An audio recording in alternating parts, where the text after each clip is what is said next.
2 বছর আগে দালালের খপ্পরে পড়ে উন্নত জীবনের আশায় ইতালিতে পাড়ি জমাতে চেয়েছিলেন মাদারীপুরের ডাসার উপজেলার দক্ষিণ কমলাপুর গ্রামের 2 সন্তানের জনক মোহাম্মদ আসাদ মাতুব্বর।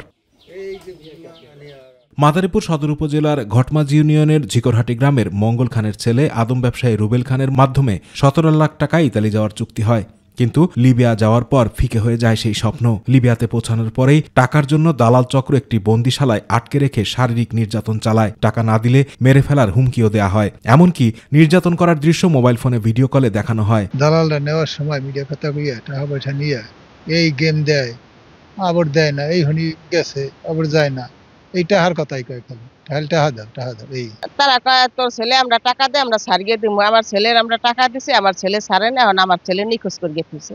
কারণ সরকারের কাছে আমার এই দাবি, সরকার জানি কিন্তু বিচারটা আমাদের দেয়, এই বিচারটা জানি পাই আর কোনো মা জানি গাড়ি পড়তে এইরকম আর সন্তান হারা না হয়, না কান্দে। লিবিয়ায় বন্দী থেকেও পরিবারের সঙ্গে প্রতিদিন যোগাযোগ করতে পেরেছিলেন আসাদ। হঠাৎ লিবিয়া থেকে বুধবার ফোন আসে আসাদ মারা গেছেন।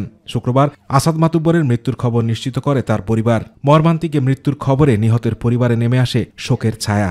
আমি ফাঁসি চাই, ওর জানি সরকারের সঠিক বিচার করে।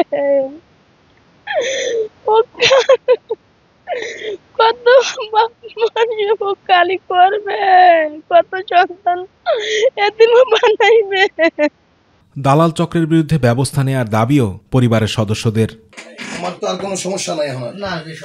আমরা চাচ্ছি যে এই জিনিসগুলো বন্ধ হোক। লিবিয়ার যেসব দালালরা আছে তাদের আইনের আওতায় এনে শাস্তির আওতা আনা হোক। এদিকে প্রশাসন বলছে পরিবারের পক্ষ থেকে আবেদন করা হলে দালালদের বিরুদ্ধে প্রয়োজনীয় আইনি ব্যবস্থা নেওয়া হবে। সরকারের যে বৈধ চ্যানেল আছে এবং এই যে প্রক্রিয়া রয়েছে, আমাদের বইএসএল রয়েছে, প্রবাসী কল্যাণ বৈদেশিক কর্মসংস্থান মন্ত্রণালয় রয়েছে, তারাও কিন্তু লক্ষ্য, সুতরাং তাদের মাধ্যমে যেন তারা যায়, যাতে করে তারা এই পরবর্তীতে যেন এই আর্থিক ক্ষতির মধ্যে না পড়ে অথবা জীবনের ঝুঁকির মধ্যে যেন তারা না পড়ে। আতিকুর রহমান তিতাস, মাই টিভি।